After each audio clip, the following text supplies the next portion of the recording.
जय हिंद दोस्तों, आप सभी का बहुत बहुत स्वागत है फोर्स एमपीपीएससी की इस ऑनलाइन वीडियो सीरीज में। जैसा कि आप सभी को पता है, हम मध्य प्रदेश के हिस्टोरिकल टूरिज्म यानी ऐतिहासिक पर्यटन को कवर कर रहे हैं। और ऐतिहासिक पर्यटन में आज का जो हमारा टॉपिक रहने वाला है वो है बुरहानपुर। यानी बुरहानपुर में कौन कौन से हिस्टोरिकल टूरिज्म के प्लेसेस हैं, यानी कौन कौन से किले हैं, कौन कौन से महल हैं, कौन कौन से एंशियंट हिस्ट्री से जुड़े या प्राचीन भारतीय इतिहास से जुड़े कौन कौन से मंदिर हैं, उनको कवर करेंगे। क्लियर दोस्तों? तो चलिए कहानी को हम लोग आगे बढ़ाते हैं। बट आगे बढ़ने से पहले आपके लिए एक छोटा सा संदेश, और कोशिश करिएगा इस मैसेज को अपने जीवन में भी उतारने का। ध्यान सुनिएगा, रख हौसला वो मंजर भी आएगा। क्या दोस्तों? रख हौसला वो मंजर भी आएगा, प्यासे के पास चलकर समंदर भी आएगा, थक कर ना बैठे मंजिल के मुसाफिर, मंजिल भी मिलेगी और मिलने का मजा भी आएगा। क्लियर है? तो ध्यान रखिएगा, हार कर हमें तब तक नहीं बैठना है, हमें कोई भी संडे कोई भी छुट्टी तब तक नहीं मनानी है जब तक हमें सफलता ना मिल जाए। क्लियर दोस्तों? चलिए कहानी को हम स्टार्ट करेंगे बुरहानपुर के साथ। तो एक बार मैप में देख लेते हैं, हालांकि आप सभी को पता होगा, फिर भी एक बार देख लीजिए दोस्तों। ये हमारा प्यारा मध्य प्रदेश। मध्य प्रदेश में ये जो रेड वाला स्पॉट आपको दिख पा रहा होगा, ये है बुरहानपुर जिला। क्लियर है? तो एक बार मैं बुरहानपुर के बारे में थोड़ी सी बेसिक पॉइंट बता देता हूं, उसके लिए मैं थोड़ा सा खाली स्क्रीन पे चलूंगा। अब मेरे साथ आप क्या करेंगे, आप मध्य प्रदेश का मैप बनाने की कोशिश करेंगे। मैं भी एक मध्य प्रदेश का मैप ड्रॉ कर रहा हूं, आप भी क्या करें, आप भी मेरे साथ मध्य प्रदेश का मैप एक बार ड्रॉ करें। क्लियर है? अब कोशिश करिएगा कि आप रनिंग नोट्स बनाते चलें, क्योंकि आपके लिखे नोट्स आपको लंबे टाइम तक और जल्दी भी याद होते हैं। क्लियर है? चलिए, तो ये हमने क्या बना दिया दोस्तों, एक मध्य प्रदेश का रफ मैप बना दिया। और हम जिस जिले की बात करने जा रहे हैं बुरहानपुर, वो बुरहानपुर कुछ यहां पे है। क्लियर दोस्तों? तो यहां पे कौन सा जिला आ रहा है हमारा, यहां पे आ रहा है बुरहानपुर जिला। कौन सा जिला? बुरहानपुर, बुरहानपुर जिला। क्लियर है? बुरहानपुर जिले के जस्ट ऊपर एक डिस्ट्रिक्ट देखने को मिलता है मध्य प्रदेश का, और उस जिले का नाम है खंडवा जिला। कौन सा जिला? यहां पे एक जिला है दोस्तों, यहां पे एक डिस्ट्रिक्ट है मध्य प्रदेश का, और उस जिले का नाम है खंडवा। क्या नाम है, मेरे साथ नोट कर लीजिए आप, खंडवा जिला। क्लियर है? खंडवा जिले के जस्ट बाजू में, यानी खंडवा जिले के जस्ट बगल में एक जिला है मध्य प्रदेश का, और उस जिले का नाम है दोस्तों खरगोन। क्या, कौन सा जिला है? वो जिला है खरगोन जिला। मेरे साथ नोट कर लीजिएगा, ये कौन सा जिला हो गया दोस्तों, ये हो गया खरगोन जिला। कौन सा जिला? खरगोन जिला। और खरगोन जिले से लगा हुआ एक दूसरा जिला है मध्य प्रदेश का यहां पास दोस्तों, और इस जिले का नाम है बड़वानी जिला। कौन सा जिला? बड़वानी जिला। अब ध्यान से समझिएगा दोस्तों, मैं क्या कहना चाह रहा हूं, ध्यान से समझिएगा।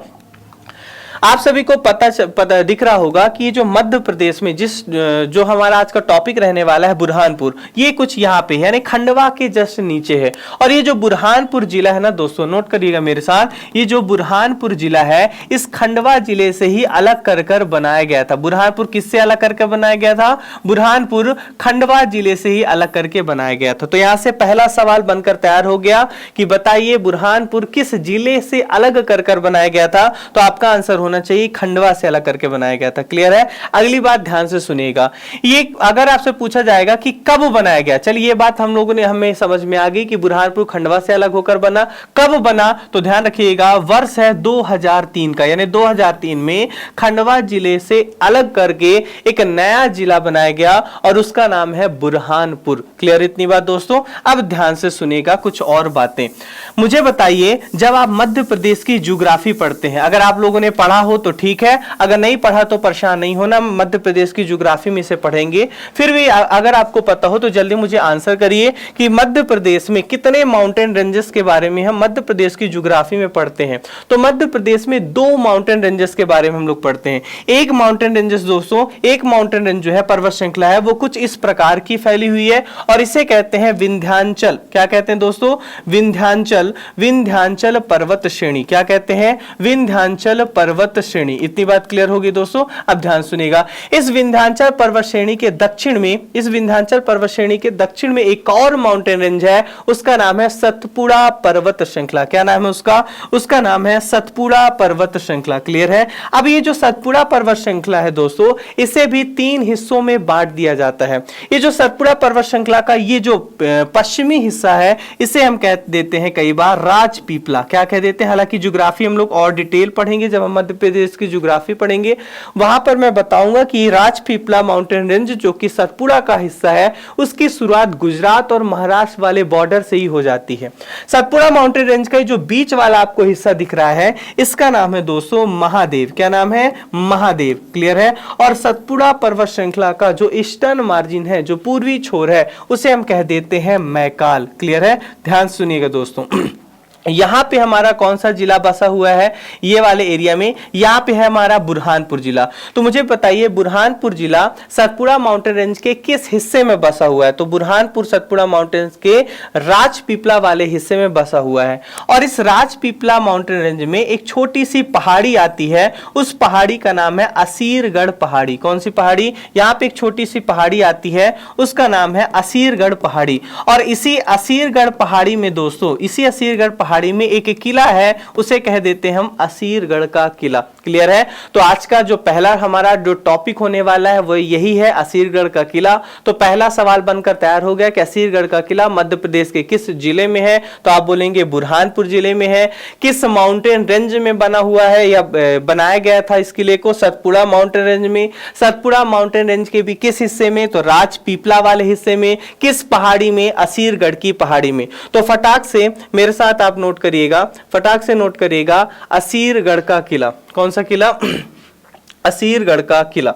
क्लियर है। तो हेडिंग डालिए असीरगढ़ का किला। पहला सवाल जो आएगा मैंने बता ही दिया कि असीरगढ़ का जो किला है, असीरगढ़ फोर्ट है, वो मध्य प्रदेश के किस जिले में है? तो आप बोलेंगे असीरगढ़ का किला बुरहानपुर जिले में है। किस जिले में है? मेरे साथ आप बोलते भी चलें, रनिंग नोट्स बनाते वक्त आप बोलते भी चलें, जिससे आपको क्लास में ही सारे फैक्ट याद हो जाएं। क्लियर है। चलिए, किस माउंटेन रेंज में है, किस पर्वत श्रृंखला में ये किला बना हुआ है? तो ये सतपुड़ा पर्वत श्रृंखला में। किसमें? सतपुड़ा में। आप विंध्याचल तो नहीं कर देंगे, बिल्कुल नहीं करना साहब, सतपुड़ा पर्वत श्रृंखला में। सतपुड़ा पर्वत श्रृंखला के भी किस हिस्से में है? तो सतपुड़ा पर्वत श्रृंखला के राजपीपला वाले हिस्से में। किसमें है? सतपुड़ा पर्वत श्रृंखला के राजपीपला वाले हिस्से में। और राजपीपला में कौन सी पहाड़ी आ रही है? असीरगढ़ की पहाड़ी। अब इसी पहाड़ी पर यह किला बना हुआ है, इसलिए इस किले को हम लोगों ने असीरगढ़ का किला भी कह दिया। क्लियर होगी इतनी बात। अब ध्यान से सुनिएगा दोस्तों, मध्य प्रदेश की एक नदी है, काफी इंपॉर्टेंट रिवर है। जब हम मध्य प्रदेश की नदी पढ़ेंगे तो उस नदी की पर्याप्त चर्चा करेंगे। नदी का नाम है ताप्ती नदी।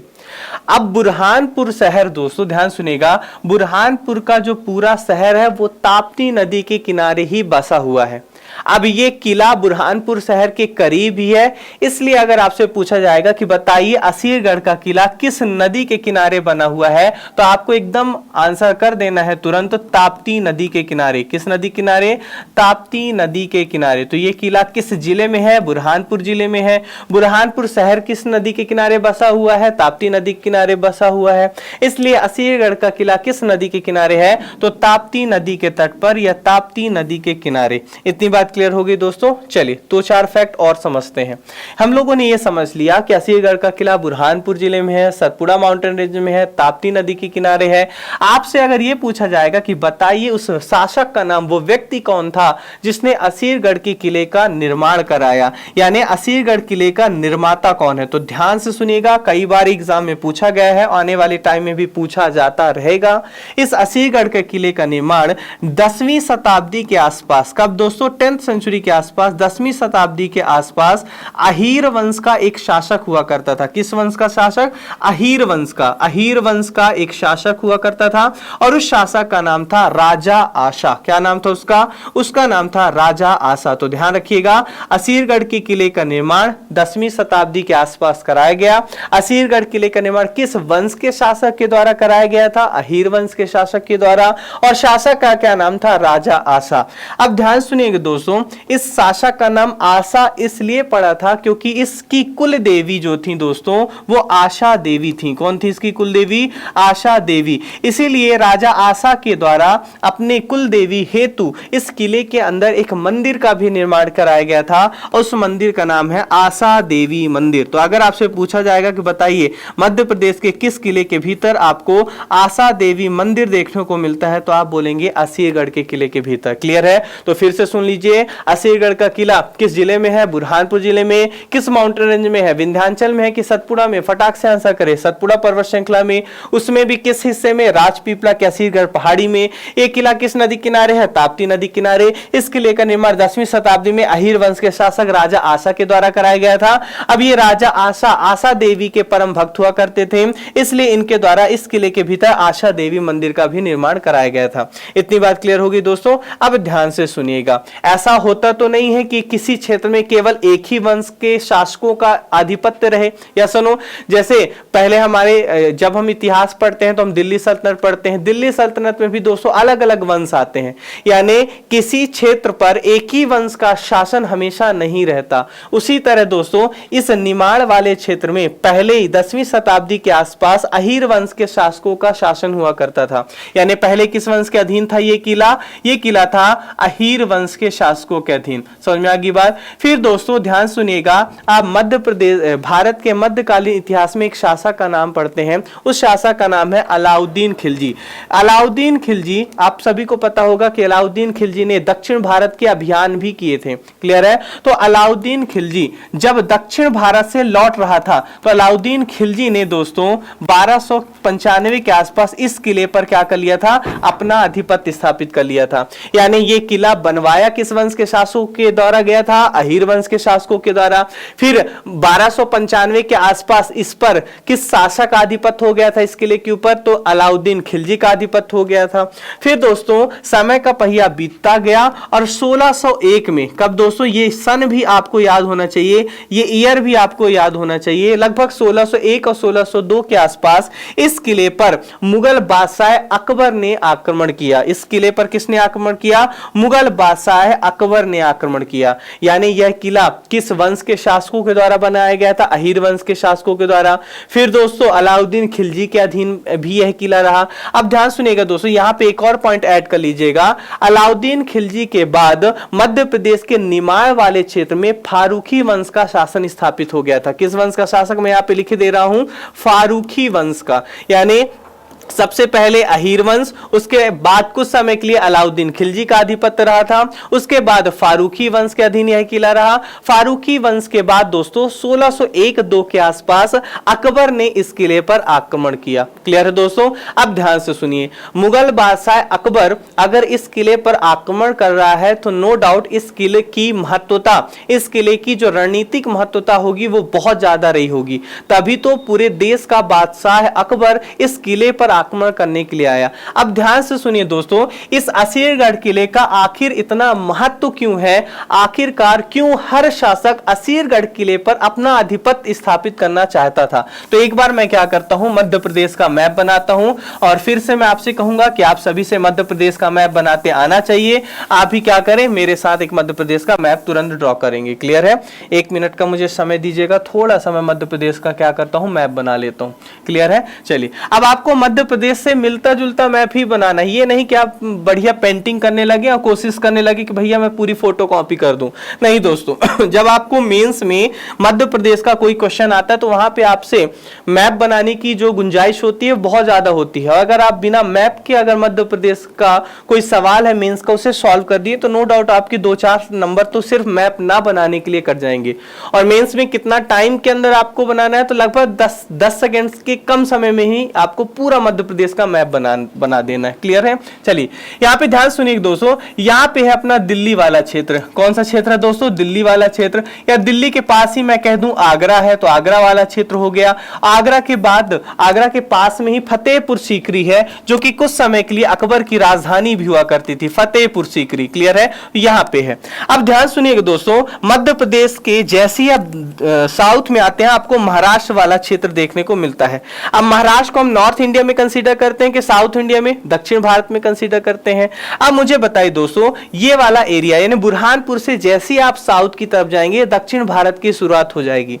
अब अगर आपको उत्तर भारत से दक्षिण भारत की तरफ जाना है तो आप क्या करेंगे? यही वाला रास्ता अपनाएंगे? या सुनो, यही वाला रास्ता अपनाएंगे कि आप ऐसे घूम कर जाना पसंद करेंगे? अरे लंबे रास्ते से जाना कौन पसंद करेगा? या सुनो, सभी शॉर्टकट ढूंढते हैं, लेकिन ध्यान रखिएगा सफलता का कोई शॉर्टकट नहीं हो सकता। आपकी यात्रा का शॉर्टकट आप ढूंढ सकते हैं, सफलता के लिए तो आपको हार्डवर्क करना ही पड़ेगा।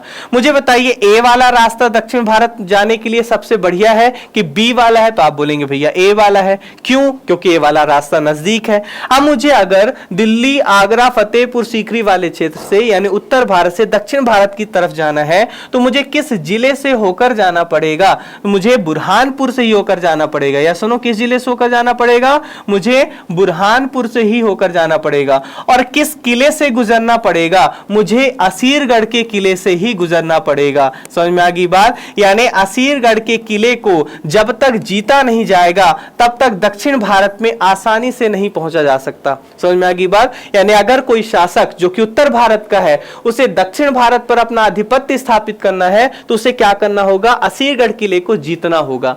अकबर भी इसी मंशा के साथ 1601-2 में असीरगढ़ के किले पर आक्रमण करता है। क्लियर है? तो ध्यान रखिएगा, यह क्वेश्चन डायरेक्ट पूछा जाता है कि अकबर कब असीरगढ़ के किले पर आक्रमण करता है? तो 1601-2 में आक्रमण करता है। फिर मुझे बताइए, अगर आक्रमण करेगा तो इस किले का कोई ना कोई पहले से ही शासक रहा होगा। तो ध्यान रखिएगा, जब अकबर 1601-2 के आसपास असीरगढ़ किले पर आक्रमण करता है उस वक्त यहां का जो शासक था वो था बहादुर शाह फारूकी। ध्यान रखिएगा, इनका नाम भी आपको ध्यान रखना है। क्या नाम था इनका? इनका नाम था बहादुर शाह फारूकी। समझ में आ गई बात? अब ध्यान से सुनिएगा, ये जो किला है दोस्तों ये 3 हिस्सों में बटा हुआ है। यानी आप जनरली देखते हैं किला क्या होता है? एक पूरा कैंपस जिसकी चारों तरफ ऊंची ऊंची दीवारें होती हैं, उन्हें आप किला कह देते हैं। ये जो असीरगढ़ का किला है ये अभेद्य किला माना जाता था। क्यों माना जाता था? क्योंकि ये किला 3 हिस्सों में बटा हुआ था। ध्यान से देखिएगा, ये पहला हिस्सा ये, दूसरा हिस्सा ये और तीसरा हिस्सा ये। क्लियर है? असीरगढ़ का किला कितने हिस्सों में बटा हुआ था? 3 हिस्सों में। ये वाला हिस्सा कहलाता था खास। क्या कहलाता था? खास। उसके बाद उसके बाहरी वाला हिस्सा कहलाता था दोस्तों मलयगढ़। क्या कहलाता था? मलयगढ़। और उसके बाहरी वाला जो हिस्सा इस किले का है उसे कहते हैं हम कमरगढ़। समझ में आ गई बात? और किला जीतने का मतलब यह है कि जब तक आप खास वाले हिस्से को नहीं जीत पाते तब तक यह नहीं माना जाएगा कि किला आपका हो गया। यानी किले को जीतने के लिए आपको सबसे भीतर तक पहुंचना पड़ेगा, खास वाले हिस्से में पहुंचना पड़ेगा और किले के अंदर जाने के लिए आपको बहुत सारे दरवाजों से होकर गुजरना पड़ेगा। अकबर जब 1601 में इस असीरगढ़ किले पर आक्रमण किया तो अकबर ये बाहरी वाले दरवाजे पर ही रुक गया। उसकी सेना इस दरवाजे को तोड़ नहीं पा रही थी, इस दरवाजे के भीतर नहीं जा पा रही थी। तो फिर अकबर ने क्या किया दोस्तों? वो तरीका अपनाया जो आज भी अपनाया जाता है और वो तरीका दोस्तों घूस देकर। या सुनो, अकबर ने क्या किया? जो सोने के जो सिक्के होते हैं असरफी की बोरियों को, पूरी बोरी की बोरी सिक्कों को क्या किया? इस किले की दीवार से अंदर की तरफ फेंका। अब जैसे ही अंदर के जो पहरेदार थे उन्होंने देखा कि अरे सिक्कों की तो बारिश हो रही है, असरफी की बारिश हो रही है। सारे के सारे पहरेदार इस किले की दरवाजा की सुरक्षा को छोड़कर उन सोने के सिक्के यानी असरफी को उठाने पर लग गए, जिसके कारण इस किले की ये जो दरवाजा है उसको अकबर की सेना ने तोड़ा और फिर अकबर की सेना इस किले के अंदर तक पहुंच पाई। समझ में आ गई बात? तो ध्यान से सुनिए, कहा जाता है, ध्यान सुनिएगा, कहा जाता है कि अकबर ने इस किले के दरवाजे को खोलने के लिए सोने की चाबी बनवाई थी। अब सोने की चाबी बनवाने का मतलब ये नहीं है कि इस किले के दरवाजे को खोलने के लिए सोने को पिघलवाया गया, सोने को मेल्ट करके उसकी एक बहुत बड़ी चाबी बनाई गई और उस चाबी से फिर इस दरवाजे को खोला गया। ऐसा नहीं है। यहां पे लक्षणा अर्थ है। लक्षणा अर्थ का मतलब क्या है? इस किले को खुलवाने के लिए उसने सोने का उपयोग किया, सोने के सिक्कों का घूस दिया, लालच दिया, या सुनो, जिसके कारण पहरेदार इसकी सुरक्षा को छोड़कर उन सिक्कों को उठाने में जुट गए थे। इसीलिए कहा जाता है कि अकबर ने इस किले के दरवाजे को खोलने के लिए सोने की चाबी का इस्तेमाल किया था। समझ में आ गई बात? इस तरह 1601 में अकबर ने इस असीरगढ़ के किले पर अपनी विजय स्थापित कर दी। अब ध्यान सुनेगा, अकबर ने कब इस किले पर आक्रमण किया? सॉरी अकबर ने कब इस किले पर आक्रमण किया था? 1601 और 1602 के बीच में आक्रमण किया था। अब 1603-4 में वो इस युद्ध जीतने के बाद, इस किले को जीतने के बाद वो आगरा, फतेहपुर सीकरी पहुंचा और इसके 1 साल बाद ही 1605 में अकबर की क्या हो जाती है? मृत्यु हो जाती है। इसलिए कहा जाता है कि अकबर का अंतिम विजय अभियान या अकबर का जो अंतिम युद्ध था वो यही असीरगढ़ के किले पर ही लड़ा गया था। यानी अकबर का अंतिम विजय अभियान कौन सा था? असीरगढ़ का किला था। और जब अकबर ने आक्रमण किया था उस वक्त असीरगढ़ के किले का शासक कौन था, यानी वहां का मालिक कौन था? तो बहादुर शाह फारूकी था। कब आक्रमण किया आपको ये ईयर ध्यान रखना है, 1601 से 1602 के बीच में।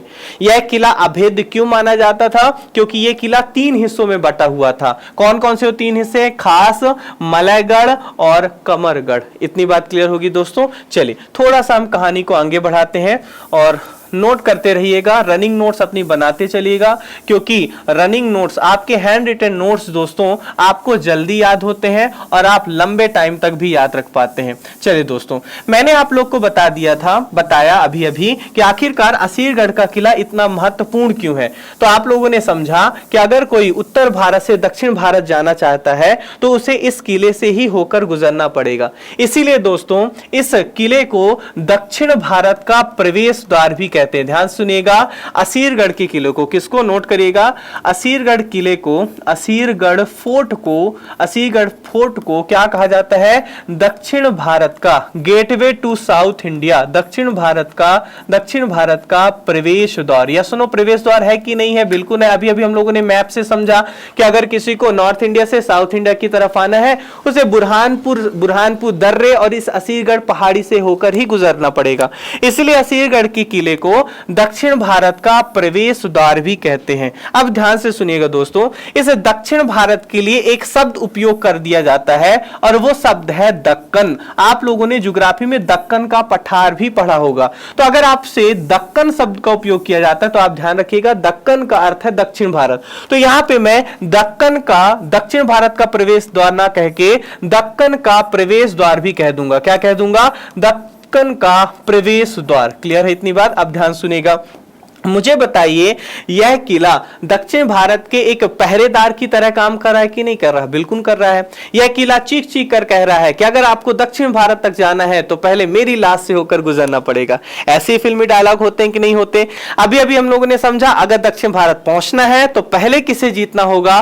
पहले कहां पहुंचना होगा? असीरगढ़ के किले में पहुंचना होगा। इसीलिए असीरगढ़ के किले को ही हम दक्कन का पहरेदार क्या कहते हैं? दक्कन का पहरुआ या दक्कन का दक्कन का पहरुआ या दक्कन का पहरेदार भी कह देते हैं। और इसी को हम थोड़ा सा उर्दू वाली भाषा में कलोद ए दक्कन भी कह सकते हैं। क्या कह सकते हैं?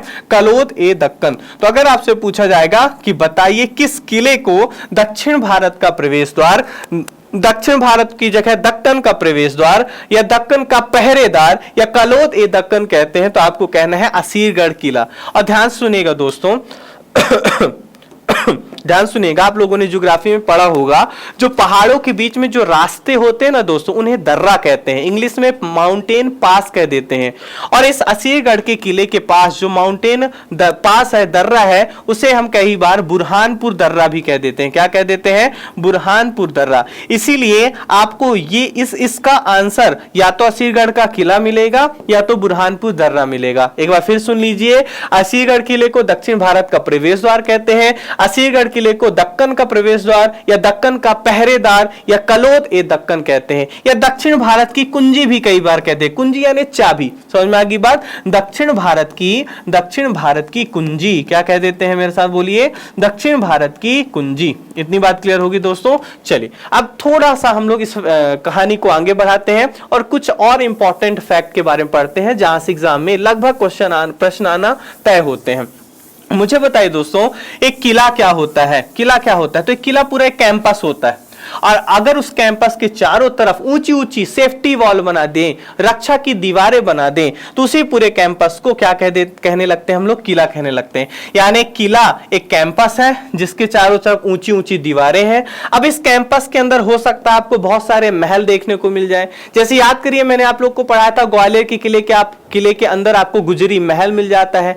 ग्वालियर के किले के आपको अंदर आपको बादल महल मिल जाता है। ग्वालियर के किले के अंदर आपको बहुत सारी जैसे मान मंदिर, तेली मंदिर, चतुर्भुज मंदिर देखने को मिल जाते हैं। यानी एक किले के भीतर आपको बहुत सारे मंदिर, बहुत सारे अन्य ऐतिहासिक इमारत जैसे महल देखने को मिल जाते हैं। इस असीरगढ़ के किले के भीतर, यानी पहली तो बात ये जान जाइए, असीरगढ़ का किला 3 हिस्सों में बटा हुआ है। मैंने पहले ही बताया, खास, कमरगढ़ और मलयगढ़। अब इस किले के अंदर आपको एक जामा मस्जिद देखने को मिलेगी। क्या देखने को मिलेगी? इस किले के अंदर आपको एक जामा मस्जिद बिल्कुल होगी दोस्तों, क्योंकि यह किला फारूकी वंश के शासकों के अधीन था और फारूकी वंश के शासक इस्लाम धर्म को मानने वाले थे, इसलिए इस किले के अंदर आपको जामा मस्जिद भी देखने को मिलेंगी। इस किले के भीतर आपको एक मंदिर देखने को मिलेगा। मैंने पहले ही बताया है, चूंकि राजा आसा अहीर ने इसका निर्माण कराया था, उनकी कुल देवी या इष्ट देवी आसा देवी हुआ करती थी, इसलिए इस किले के अंदर आपको आसा देवी का मंदिर भी देखने को मिलेगा। तो ध्यान रखिएगा, डायरेक्ट सवाल आ सकता है कि बताइए किस किले के भीतर, मध्य प्रदेश के किस किले के भीतर आसा देवी मंदिर है, किस जिले में आसा देवी मंदिर है? तो किला है असीरगढ़ किला, जिला पूछेगा तो बुरहानपुर। अब ध्यान सुनिएगा दोस्तों, इस किले के भीतर आपको एक और मंदिर देखने को मिलती है जो कि बहुत ज्यादा इंपॉर्टेंट है, और उस मंदिर का नाम है, ये मान लीजिए मैंने एक मंदिर बना दिया और इस मंदिर का नाम है गुप्तेश्वर महादेव मंदिर। कौन सा मंदिर है? गुप्तेश्वर महादेव मंदिर। कौन सा मंदिर? मेरे साथ बोलिए, गुप्तेश्वर महादेव मंदिर। अब ये मंदिर इतना इंपॉर्टेंट क्यों है? ये मंदिर इसलिए इंपॉर्टेंट है दोस्तों, क्योंकि धार्मिक मान्यताओं के अनुसार जो महाभारत काल के जो अश्वत्थामा थे, अश्वत्थामा के द्वारा आज भी इस मंदिर में भगवान शिव की पूजा की जाती है। तो आपसे अगर कुछ इस प्रकार का सवाल पूछे कि बताइए मध्य प्रदेश के किस मंदिर में धार्मिक मान्यताओं के अनुसार अश्वत्थामा के द्वारा पूजा की जाती है, तो आपको कहना है गुप्तेश्वर महादेव मंदिर। अब यहां पे एक पॉइंट आप ध्यान रखिएगा, ये कौन सा मंदिर है? ये है गुप्तेश्वर महादेव मंदिर। क्लियर है? ये इसी से मिलता जुलता एक है तापेश्वर महादेव मंदिर। कौन सा मंदिर इसी से मिलता जुलता है?